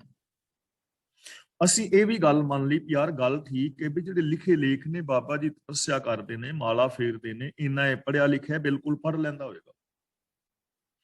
ਫਿਰ ਉਹਨਾਂ ਨੇ ਸਾਨੂੰ ਲੇਖ ਪੜ੍ਹ ਕੇ ਜਾਂ ਹੱਥ ਦੀਆਂ ਲਕੀਰਾਂ ਵੇਖ ਕੇ ਦੱਸਣਾ ਸ਼ੁਰੂ ਕਰਤਾ ਵੀ ਤੁਹਾਡੇ ਚੌਥੇ ਘਰ ਦੇ ਵਿੱਚ ਸ਼ਨੀ ਬੈਠਾ ਹੈ, ਤੀਜੇ ਵਿੱਚ ਮੰਗਲ ਬੈਠਾ ਹੈ, ਤੁਹਾਡੇ ਤੇ ਸਾੜ ਸਤੀ ਹੈ, ਤੁਹਾਡੀਆਂ ਰੇਖਾਵਾਂ ਇਹ ਦੱਸ ਰਹੀਆਂ ਨੇ ਕਿ ਤੁਹਾਡੀ ਜ਼ਿੰਦਗੀ ਵਿੱਚ ਦੁੱਖ ਆਏਗਾ।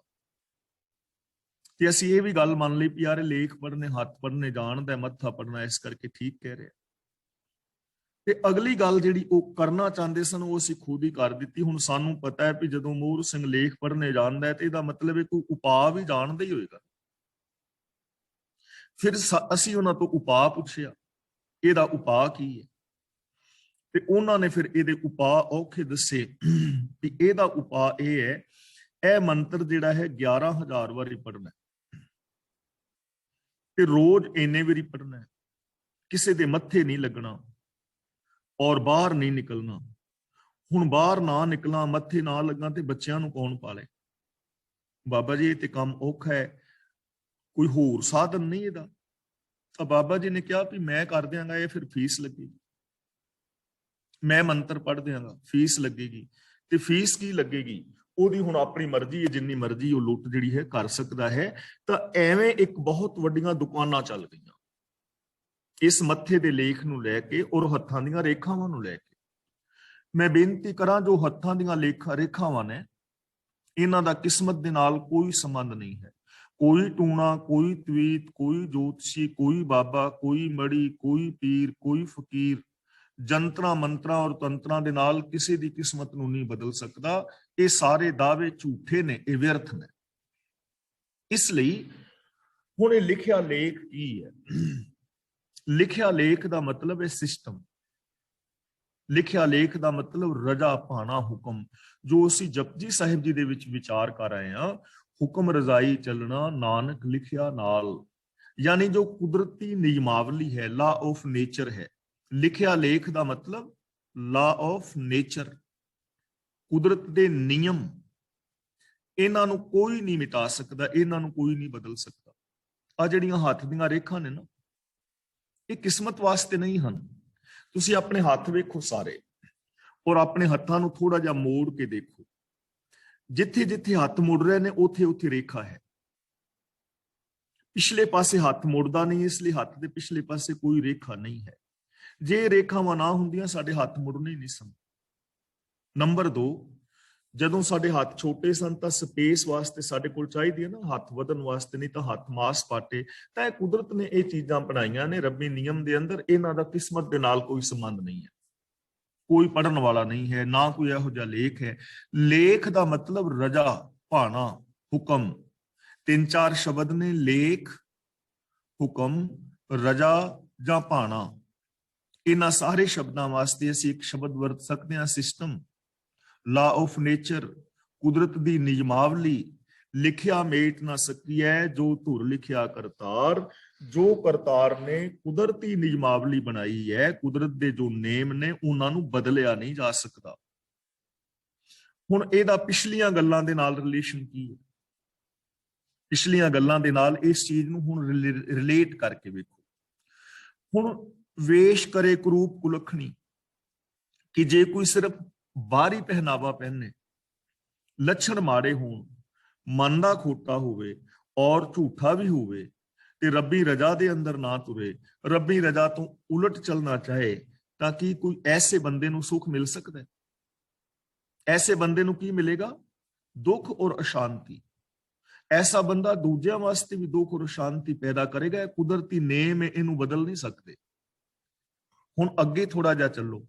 ਗੁਰ ਕੈ ਭਾਣੇ ਜੋ ਚੱਲੇ, ਜਿਹੜਾ ਗੁਰੂ ਦੀ ਰਜਾ ਵਿੱਚ ਤੁਰੇਗਾ, ਸਤ ਸੰਤੋਖ ਦਇਆ ਧਰਮ ਧੀਰਜ ਦਾ ਧਾਰਨੀ ਹੋਏਗਾ, ਉਸ ਬੰਦੇ ਦੀ ਜ਼ਿੰਦਗੀ ਦੇ ਅੰਦਰ ਸ਼ਾਂਤੀ ਹੋਏਗੀ, ਖੁਸ਼ੀ ਹੋਏਗੀ, ਤੇ ਉਹ ਬੰਦਾ ਦੂਜਿਆਂ ਨੂੰ ਵੀ ਸੁਖ ਸ਼ਾਂਤੀ ਦੇਵੇਗਾ। ਕੀ ਇਸ ਨੇਮ ਨੂੰ ਕੋਈ ਬਦਲ ਸਕਦਾ ਹੈ? ਨਹੀਂ ਨਾ ਬਦਲ ਸਕਦਾ। ਇਸ ਲਈ ਇਹ ਨੇਮ ਨੇ, ਜੇ ਮਾੜੇ ਕਰਮ ਕਰੋਗੇ ਤੇ ਦੁੱਖ ਪਾਓਗੇ, ਜੇ ਚੰਗੇ ਕਰਮ ਕਰੋਗੇ ਸੁਖ ਪਾਓਗੇ। ਇਹ ਨਿਯਮ ਹੈ ਕਿ ਬਾਹਰੀ ਪਹਿਨਾਵੇ ਦੇ ਨਾਲ ਕਦੇ ਵੀ ਮਾਨਸਿਕ ਸ਼ਾਂਤੀ ਨਹੀਂ ਮਿਲਦੀ ਹੈ। ਇਸ ਲਈ ਸਭ ਤੋਂ ਜਿਹੜਾ ਵੱਡਾ ਸਾਧਨ ਹੈ ਉਹ ਹੈ ਰੱਬੀ ਰਜਾ ਦੇ ਵਿੱਚ ਤੁਰਨਾ। ਲਿਖਿਆ ਮੇਟ ਨਾ ਸਕੀਐ ਜੋ ਧੁਰ ਲਿਖਿਆ ਕਰਤਾਰ ਦਾ ਮੀਨਿੰਗ ਇਹ ਨਹੀਂ ਕਿ ਕਿਸਮਤ ਲਿਖ ਕੇ ਭੇਜੀ ਹੈ। ਇਹਦਾ ਮਤਲਬ ਕਿ ਜੋ ਕੁਦਰਤੀ ਨਿਯਮਾਵਲੀ ਹੈ ਉਹਨੂੰ ਬਦਲਿਆ ਨਹੀਂ ਜਾ ਸਕਦਾ, ਕੋਈ ਵੀ ਨਹੀਂ ਬਦਲ ਸਕਦਾ। ਜੇ ਕੋਈ ਬਾਬਾ, ਕੋਈ ਜੋਤਸ਼ੀ, ਕੋਈ ਵਿਦਵਾਨ ਇਹ ਚਾਹੇ ਕਿ ਉਹ ਮੱਛੀ ਡੱਡੂਆਂ ਦੀ ਤਰ੍ਹਾਂ ਪਾਣੀ ਦੇ ਵਿੱਚ ਰਹੇ ਤਾਂ ਨਹੀਂ ਰਹਿ ਸਕੇਗਾ, ਕਿਉਂਕਿ ਨਿਯਮ ਨਹੀਂ ਨਾ। ਇਸ ਲਈ ਕੁਦਰਤੀ ਨਿਯਮਾਂ ਨੂੰ ਨਹੀਂ ਬਦਲਿਆ ਜਾ ਸਕਦਾ, ਰੱਬੀ ਰਜਾ ਤੋਂ ਉਲਟ ਨਹੀਂ ਚੱਲਿਆ ਜਾ ਸਕਦਾ। ਤਾਂ ਫਿਰ ਸਾਨੂੰ ਕੀ ਕਰਨਾ ਚਾਹੀਦਾ? ਮਨ ਤਨ ਸੌਂਪੇ ਕੰਤ ਕੋ ਸ਼ਬਦੇ ਧਰੇ ਪਿਆਰ। ਸ਼ਬਦੇ ਦਾ ਮਤਲਬ ਗੁਰੂ ਦੇ ਹੁਕਮ ਵਿੱਚ ਤੁਰਨਾ, ਗੁਰੂ ਦੇ ਗਿਆਨ ਦੇ ਨਾਲ ਪਿਆਰ ਕਰਨਾ, ਗੁਰੂ ਦੇ ਉਪਦੇਸ਼ ਦੇ ਨਾਲ ਪਿਆਰ ਕਰਨਾ, ਜੋ ਗੁਰੂ ਜੀ ਨੇ ਵੇ ਆਫ ਲਾਈਫ ਦਿੱਤਾ ਹੈ ਉਹਦੇ ਨਾਲ ਪ੍ਰੀਤ ਪਾਣੀ। ਤਾਂ ਜਿਹੜੀ ਸੁਲੱਖਣੀ, ਜੋ ਚੰਗੇ ਲੱਛਣਾਂ ਵਾਲਾ ਇਨਸਾਨ ਹੈ, ਫਰਜ਼ ਇਹ ਬਣਦਾ ਹੈ ਕਿ ਸਤਿਗੁਰੂ ਦੇ ਸ਼ਬਦ ਦੇ ਅੰਦਰ ਬਿਰਤੀ ਜੇ ਜੋੜੇ ਔਰ ਮਨ ਔਰ ਤਨ ਕੰਤ ਨੂੰ ਸੌਂਪ ਦੇਵੇ। ਕੰਤ ਦਾ ਮਤਲਬ ਪਤੀ ਪ੍ਰਭੂ, ਤਨ ਔਰ ਮਨ ਕੰਤ ਨੂੰ ਸੌਂਪ ਸ਼ਬਦ ਦੇ ਨਾਲ ਪਿਆਰ ਕਰੇ। ਹੁਣ ਇਹ ਚੀਜ਼ ਸਮਝਣ ਵਾਲੀ ਹੈ, ਮਨ ਔਰ ਤਨ ਕੰਤ ਨੂੰ ਸੌਂਪਣਾ ਕੀ ਹੈ? ਮਨ ਦੇ ਅੰਦਰ ਜੋ ਵਿਚਾਰ ਨੇ ਉਹ ਰੱਬ ਵਾਲੇ ਹੋਣ। ਜੇ ਮੇਰੇ ਮਨ ਵਿੱਚ ਰੱਬ ਵਸਦਾ ਹੋਏ ਨਾ, ਰੱਬ ਦੀ ਯਾਦ ਵਸ ਜਾਏ, ਜਾਂ ਮੈਂ ਕਹਾਂ ਕਿ ਇਹ ਮਨ ਰੱਬ ਦਾ ਹੈ, ਤਾਂ ਫਿਰ ਰੱਬ ਦੇ ਮਨ ਦੇ ਅੰਦਰ ਤੇ ਈਰਖਾ ਦਵੇਸ਼ ਪੈਦਾ ਨਹੀਂ ਹੋਏਗੀ ਨਾ। ਰੱਬ ਦੇ ਮਨ ਦੇ ਅੰਦਰ ਤੇ ਸ਼ਰਾਬ ਪੀਣ ਦੇ ਵਿਚਾਰ ਨਹੀਂ ਨਾ ਹੋਣਗੇ, ਸ਼ਰਾਬ ਪੀ ਕੇ ਤੇ ਹੰਗਰੇ ਮਾਰੇ, ਉਹ ਤੇ ਐਸਾ ਨਹੀਂ ਨਾ ਕਰੇਗਾ। ਤਾਂ ਇਸ ਤਰ੍ਹਾਂ ਮਨ ਰੱਬ ਨੂੰ ਸੌਂਪਣ ਦਾ ਮਤਲਬ ਹੈ ਕਿ ਆਪਣੀ ਸੋਚ ਰੱਬ ਨੂੰ ਸੌਂਪ ਦੇਵੇ, ਆਪਣੀ ਸੋਚ ਨੂੰ ਰੱਬੀ ਭਾਣੇ ਵਿੱਚ ਧਰੇ। ਤੇ ਤਨ ਰੱਬ ਨੂੰ ਸੌਂਪਣ ਦਾ ਮਤਲਬ ਹੈ ਕਿ ਤਨ ਦੇ ਨਾਲ ਵੀ ਉਹ ਕੰਮ ਕਰੇ ਜਿਹੜੇ ਰੱਬ ਨੂੰ ਮਨਜ਼ੂਰ ਨੇ। ਅੱਖਾਂ ਨਾਲ ਸਹੀ ਵੇਖੇ, ਕੰਨਾਂ ਨਾਲ ਸੱਚ ਸੁਣੇ, ਜ਼ਬਾਨ ਨਾਲ ਸੱਚ ਔਰ ਪਿਆਰੇ ਬੋਲ ਬੋਲੇ, ਹੱਥਾਂ ਨਾਲ ਚੰਗੀ ਕਿਰਤ ਕਰੇ, ਪੈਰਾਂ ਨਾਲ ਚੰਗੇ ਰਾਹਾਂ ਤੇ ਤੁਰੇ, ਮਨ ਦੇ ਨਾਲ ਚੰਗਾ ਸੋਚੇ। ਇਹਨੂੰ ਕਹਿੰਦੇ ਨੇ ਮਨ ਤਨ ਕੰਤ ਨੂੰ ਸੌਂਪਣਾ। ਗੁਰੂ ਸ਼ਬਦ ਦੇ ਨਾਲ ਜਿਹੜੀ ਸੁਲੱਖਣੀ ਹੈ, ਚੰਗੇ ਲੱਛਣਾਂ ਵਾਲਾ ਇਨਸਾਨ ਹੈ, ਉਹ ਪਿਆਰ ਪਾਉਂਦਾ ਹੈ ਔਰ ਮਨ ਤਨ ਕੰਤ ਨੂੰ ਸੌਂਪਦਾ ਹੈ। ਵਿਣ ਨਾਮੈ ਕਿਨੈ ਨਾ ਪਾਇਆ, ਦੇਖੋ ਹਿਰਦੈ ਵਿਚਾਰ। ਨਾਮੈ ਦਾ ਮਤਲਬ ਹੁਕਮ, ਕਿਨੇ ਨਾ ਪਾਇਆ ਦਾ ਮਤਲਬ ਕਿਸੇ ਨੇ ਵੀ ਨਹੀਂ ਪਾਇਆ। ਦੇਖੋ ਹਿਰਦੇ ਵਿਚਾਰ, ਤੁਸੀਂ ਆਪਣੇ ਹਿਰਦੇ ਵਿੱਚ ਵਿਚਾਰ ਕਰਕੇ ਵੇਖ ਲਓ, ਆਪਣੇ ਇੰਡੀਵਿਜੂਅਲ ਤੌਰ ਤੇ ਖੁਦ ਸੋਚ ਲਓ ईमानदारी दे नाल लोकां तो पुछ के वेख लो, चौगिरदे नूं वेख लो, अपने तजर्बे तो वेख लो, बिन नामे किने ना पाया। गुरु जी कहते ने हुक्म विच तुरन तो बिना अज तक किसी ने भी नहीं पाया, ना सुख पाया ना रब नूं पाया। क्योंकि साधन ही एक है, हुक्म रजाई चलना। बिन नामे बिना रबी हुक्म विच तुरन तो किसी ने भी प्रभु नूं नहीं पाया, कोई भी ਉਹਦੇ ਵਿੱਚ ਲੀਨ नहीं होया, किसी ने कामयाबी हासिल नहीं की, किसी ने सुख नहीं पाया। देखो हृदय विचार, गुरु जी कहते ने अपने हृदय विच विचार करके भी वेख लो, अपने निजी तजर्बे तो भी वेख लो, ईमानदारी नाल सोच के वेख लो कि की सिस्टम विच तुरन तो बिना अज तक कोई भी बंदा किसी भी काम दे विच कामयाब होया है। हर काम दा सिस्टम है। दो बच्चे एक ही पिता दे इकट्ठे स्कूल उन्होंने जाना शुरू किया, एक मां दी कुखों जम्मे, एक मां दी गोद विच पले, एक पिता दे निगरानी विच पले, इक्को घर विच रहे, इक्को स्कूल विच पढ़न वास्ते भेजा गया। एक बच्चा डॉक्टर बन गया ते एक बच्चा फेल हो गया, डंगर हो गया। क्यों? क्योंकि एक ने सिस्टम नूं फॉलो किया, दूजे ने फॉलो नहीं किया ना।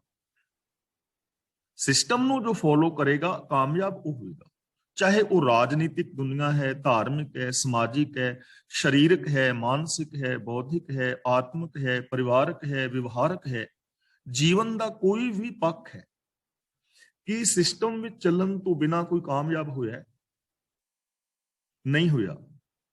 कि हुण कोई हो सकता है कि सिस्टम नूं फॉलो ना करे, जो रिक्वायरमेंट्स ने वो पूरियां ना करे, ताकि हुण कोई कामयाब हो सकता है? अज जिहड़ा समा चल रहा नहीं हो सकता। कि आने वाले टाइम के अंदर हो सकेगा कि सिस्टम नूं फॉलो ना करे ते बंदा कामयाब हो जाए, सुखी हो जाए? कदे भी नहीं ना होएगा। इसलिए नाम का मतलब हुक्म, बिन नामे किने ना पाया, रब्बी हुक्म विच तुरन तो बिना किसी ने भी नहीं पाया। देखो हृदय विचार, गुरु जी कहते हैं बेशक तुसी अपने हिरदे के अंदर विचार करके भी वेख लो। हुण नानक सा सवालियो सुलखणी जे रावी सिरजनहार। हुण जिहड़ी कुलखणी औरत है ना, ਉਹਦੇ ਲੱਛਣ ਦੱਸੇ ਨੇ ਹੁਣ ਸੁਲੱਖਣੀ ਦੇ ਦੱਸ ਰਹੇ ਨੇ। ਇੱਥੇ ਗੱਲ ਕੇਵਲ ਨਾ ਔਰਤ ਦੀ ਨਹੀਂ ਹੈ, ਗੱਲ ਬੰਦਾ ਔਰ ਜਨਾਨੀ ਦੋਵੇਂ ਹੀ ਬਰਾਬਰ ਨੇ। ਕੋਈ ਬੰਦਾ ਹੈ ਜਾਂ ਔਰਤ ਹੈ, ਕੋਈ ਵੀ ਹੈ। ਮਾੜੇ ਲੱਛਣਾਂ ਵਾਲੇ ਦੇ ਲੱਛਣ ਪਹਿਲਾਂ ਦੱਸੇ ਨੇ, ਵੀ ਕੁਲੱਖਣਾ ਕੌਣ ਹੈ ਜਾਂ ਕੁਲੱਖਣੀ ਕੌਣ ਹੈ। ਹੁਣ ਸੁਲੱਖਣੀ ਦੇ ਜਾਂ ਸੁਲੱਖਣੇ ਦੇ ਗੁਣ ਦੱਸ ਰਹੇ ਨੇ। ਸਵਾਲਿਓ ਦਾ ਮਤਲਬ ਸੋਹਣੀ, ਸੁੰਦਰ।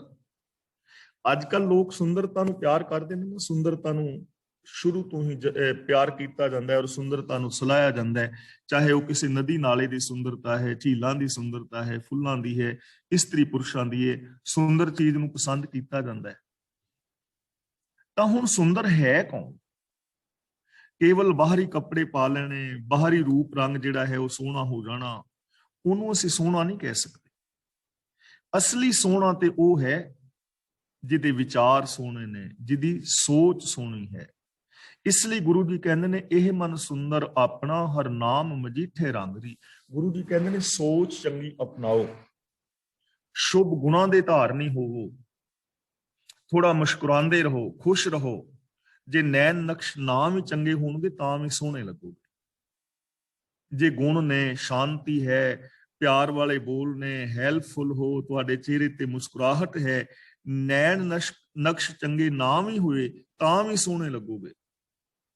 ਤੇ ਜੇ ਮਨ ਵਿੱਚ ਛਲ ਹੈ, ਮਨ ਵਿੱਚ ਕਪਟ ਹੈ, ਚਿਹਰੇ ਤੇ ਝੁਰੜੀਆਂ ਪਈਆਂ ਨੇ, ਈਰਖਾ ਦੇ ਨਾਲ ਸੜੇ ਪਏ ਹੋ, ਜਿੰਨੇ ਮਰਜ਼ੀ ਨੈਣ ਨਕਸ਼ ਚੰਗੇ ਹੋਣ, ਕਿਸੇ ਨੇ ਚੰਗਾ ਨਹੀਂ ਸਮਝਣਾ, ਸੋਹਣੇ ਨਹੀਂ ਲੱਗਦੇ। ਇਸ ਲਈ ਗੁਰੂ ਜੀ ਸਾਨੂੰ ਥਾਂ ਪਰ ਥਾਂ ਸਮਝਾਉਂਦੇ ਨੇ, ਇਹ ਮਨ ਸੁੰਦਰ ਆਪਣਾ ਹਰ ਨਾਮ ਮਜੀਠੇ ਰੰਗਰੀ। ਮਨ ਨੂੰ ਰੰਗੋ, ਮਨ ਨੂੰ ਸੋਹਣਾ ਬਣਾਓ, ਸੋਚ ਨੂੰ ਸੋਹਣਾ ਬਣਾਓ, ਬੋਲ ਸੋਹਣੇ ਹੋਣ, ਵਿਹਾਰ ਚੰਗਾ ਹੋਵੇ, ਮਿਲਵਰਤਨ ਚੰਗਾ ਹੋਵੇ, ਸੋਚ ਚੰਗੀ ਹੋਵੇ। ਤਾਂ ਗੁਰੂ ਜੀ ਕਹਿੰਦੇ ਨੇ ਨਾਨਕ ਸਾ ਸਵਾਲਿਓ ਸੁਲੱਖਣੀ। ਉਹ ਜੀਵ ਇਸਤਰੀ ਚੰਗੇ ਲਕਸ਼ਣਾਂ ਵਾਲੀ ਔਰ ਸੁੰਦਰ ਹੈ, ਜੇ ਰਾਵੀ ਸਿਰਜਣਹਾਰ, जिसने प्रभु मिलाप हासिल कर लिया, जो प्रभु दे अंदर लीन हो गई। यानी जेड़ा बंदा अपनी सुरत नूं रब्बी गुणां दे विच लीन कर दिंदा है, ਉਹ ਬੰਦਾ ਸੋਹਣਾ ਵੀ ਹੈ, ਉਹ ਬੰਦਾ ਚੰਗੇ ਲੱਛਣਾਂ ਵਾਲਾ ਵੀ ਹੈ, ਜਿਹਨੂੰ ਭਗਤ ਕਬੀਰ ਜੀ ਕਹਿੰਦੇ ਨੇ ਅਬ ਤੋਂ ਜਾਏ ਚੜ੍ਹੇ ਸਿੰਘਾਸਨ ਮਿਲੇ ਹੈ ਸਾਰਿੰਗ ਪਾਣੀ। ਜਿਸ ਨੂੰ ਭਗਤ ਰਵਿਦਾਸ ਜੀ ਕਹਿੰਦੇ ਨੇ ਤੋਹੀ ਮੋਹੀ ਮੋਹੀ ਤੋਹੀ ਅੰਤਰ ਕੈਸਾ। ਜਿਸ ਨੂੰ ਧੰਨ ਗੁਰੂ ਤੇਗ ਬਹਾਦਰ ਜੀ ਕਹਿੰਦੇ ਨੇ ਗੁਰ ਕਿਰਪਾ ਜੇ ਨਰ ਕੋ ਕੀਨੀ ਤੇ ਇਹ ਜੁਗਤ ਪਛਾਨੀ।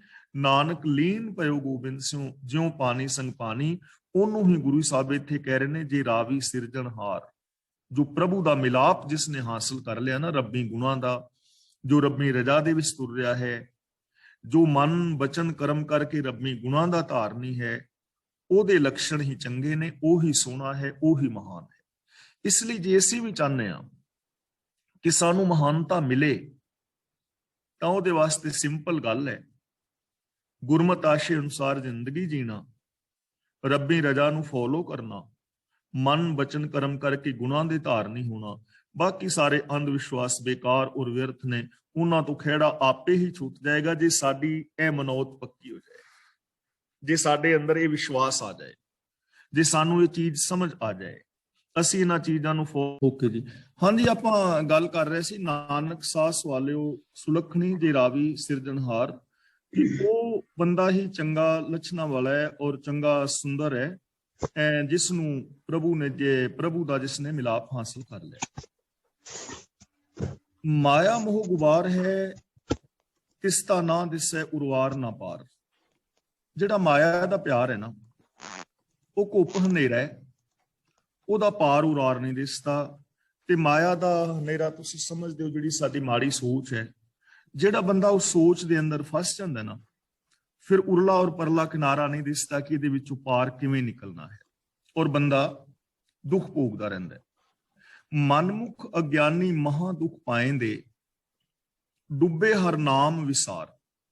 ਜੋ ਆਪ ਹੁਦਰੇ ਮਨੁੱਖ ਨੇ, ਜਿਨ੍ਹਾਂ ਨੂੰ ਆਤਮਿਕ ਜੀਵਨ ਦੀ ਸੂਝ ਨਹੀਂ ਹੈ, ਜੀਵਨ ਦੇ ਸਹੀ ਰਾਸਤੇ ਦੀ ਸਮਝ ਨਹੀਂ ਹੈ, ਉਹ ਬਹੁਤ ਦੁੱਖ ਪਾਉਂਦੇ ਨੇ, ਆਪਣੀ ਮਾੜੀ ਸੋਚ ਕਰਕੇ ਦੁਖੀ ਹੁੰਦੇ ਨੇ। ਤੇ ਇਹਨਾਂ ਦੁੱਖਾਂ ਦੇ ਅੰਦਰ ਡੁੱਬ ਕਿਉਂ ਜਾਂਦੇ ਨੇ? ਡੁੱਬੇ ਹਰ ਨਾਮ ਵਿਸਾਰ, ਰੱਬੀ ਹੁਕਮ ਨੂੰ ਵਿਸਾਰ ਕੇ ਉਹ ਇਹਨਾਂ ਦੁੱਖਾਂ ਦੇ ਵਿੱਚ ਡੁੱਬ ਜਾਂਦੇ ਨੇ। ਭਲਕੇ ਉੱਠ ਬਹੁ ਕਰਮ ਕਮਾਵੇਂ ਦੂਜੇ ਭਾਏ ਪਿਆਰ।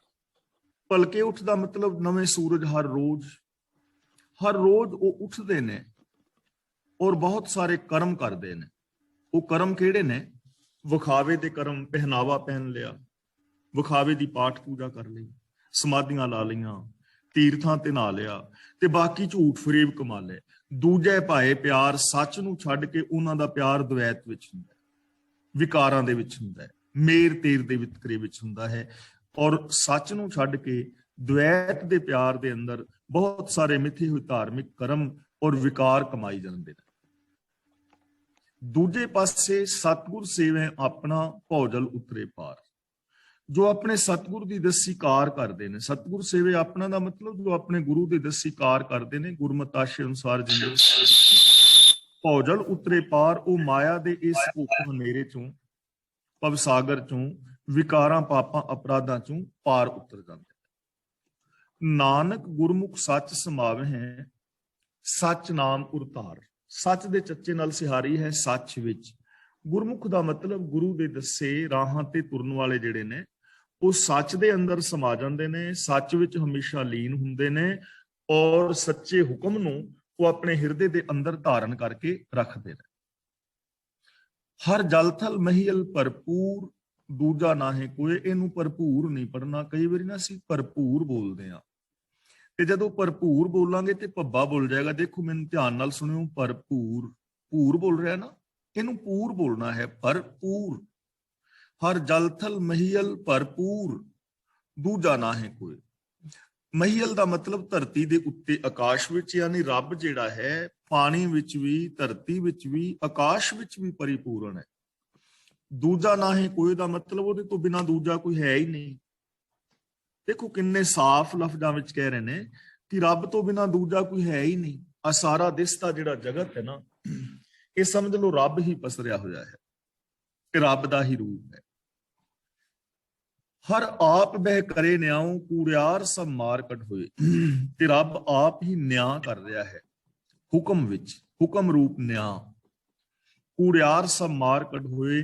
ਜਿਹੜੇ ਕੂੜਿਆਰ ਨੇ, ਜੋ ਖੋਟੇ ਕਰਮ ਕਰਨ ਵਾਲੇ ਨੇ, ਉਹਨਾਂ ਨੂੰ ਮਾਰ ਕੇ ਕੱਢ ਦਿੰਦਾ ਹੈ। ਭਾਵ ਕਿ ਉਹ ਸੱਚ ਦੇ ਨਾਲ ਨਹੀਂ ਜੁੜਦੇ, ਉਹ ਸੱਚ ਦੇ ਨਾਲੋਂ ਟੁੱਟ ਜਾਂਦੇ ਨੇ। ਬਾਹਰ ਕੱਢਣ ਦਾ ਮਤਲਬ ਇਹ ਨਹੀਂ ਕਿ ਕੋਈ ਕਿਤੇ ਹੋਰ ਕੱਢ ਦਿੰਦਾ ਹੈ। ਬਾਹਰ ਕੱਢਣ ਦਾ ਮਤਲਬ ਕਿ ਉਹ ਲੋਕ ਸੱਚ ਨਾਲੋਂ ਟੁੱਟ ਜਾਂਦੇ ਨੇ, ਸੁੱਖਾਂ ਨਾਲੋਂ ਟੁੱਟ ਜਾਂਦੇ ਨੇ, ਉਹਨਾਂ ਨੂੰ ਟਿਕਾਵ ਨਹੀਂ ਮਿਲਦਾ, ਉਹ ਵਿਕਾਰਾਂ ਦੇ ਅੰਦਰ ਭਟਕਦੇ ਰਹਿੰਦੇ ਨੇ।